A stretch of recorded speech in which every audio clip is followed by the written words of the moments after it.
சின்ன வயசுலலாம் பார்த்திங்கன்னா நம்ம அம்மா அப்பா கிட்ட வாங்காத அடி கிடையாது, வாங்காத திட்டு கிடையாது.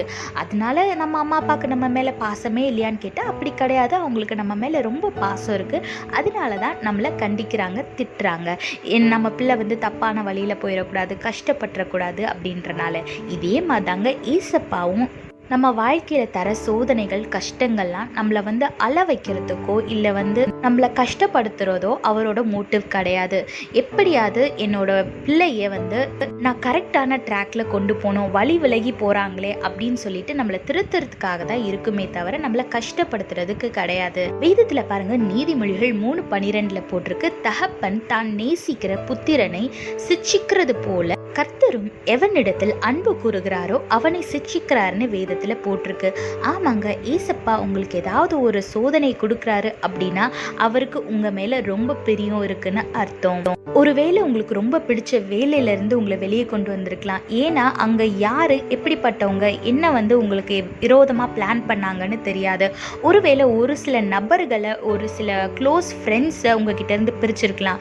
ஏன்னா உங்களுக்கு பின்னாடி அவங்க என்ன பேசுறாங்க, அவங்க பொறாமப்படுறாங்களா, என்ன பண்றாங்கன்னு உங்களுக்கு தெரியாது. ஆனா தேவன் அதை பார்த்திருப்பாரு. நீங்க ரொம்ப ஆசைப்பட்ட ஒரு விஷயம் உங்களுக்கு கிடைக்காம இருந்திருக்கலாம். ஏன்னா அதை விட ஏசப்பா உங்களுக்கு பெட்டரா பிளான் பண்ணியிருக்காருன்னு அர்த்தம். ஸோ உங்களுக்கு சோதனை வரும்போது ஏசப்பாவை விட்டு விலகி போயிடாம நீங்க அந்த நேரத்துல தான் ஏசப்பாட்ட இன்னும் க்ளோஸ் ஆகணும். ஸோ நீங்க அப்படி க்ளோஸ் ஆகும்போது ஏசப்பா உங்களுக்கு கிளியரான டைரக்ஷன்ஸை கொடுத்து உங்களை சரியான வழியில நடத்தி செல்வார். அது இல்லாமல் நீங்கள் அவர் சோதிக்கும் போது நீங்கள் அவரை விட்டு விலகிட்டீங்க அப்படின்னா அவர் என்ன ரீசனுக்காக அந்த சோதனை உங்கள் வாழ்க்கையில் கொண்டு வந்தார், அடுத்து என்ன ஸ்டெப் எடுக்கணும் அப்படின்றது உங்களுக்கு தெரியாமையே போயிடும். அதனால் சோதனை வரும்போது தேவனை நெருங்குங்க, ஏசப்பா கிட்ட க்ளோஸ் ஆகுங்க. ஏசப்பா உங்களுக்கு எல்லாவற்றையும் வெளிப்படுத்தி உங்களை உயர்த்தி வைப்பார். கர்த்தரை பற்றி கொள்ளுங்க, ஆசீர்வாதமான வாழ்க்கையை வாழுங்க.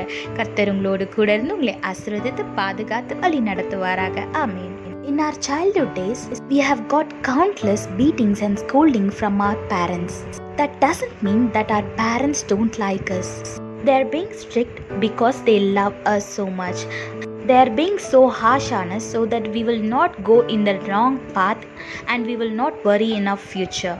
Likewise, in our life, when we are facing troubles or when we are facing some problems, that doesn't mean the Lord does not like us. He is just trying to protect us from falling for sin and falling for the devil's plan. Look what the Bible says in Proverbs chapter 3 verse 12.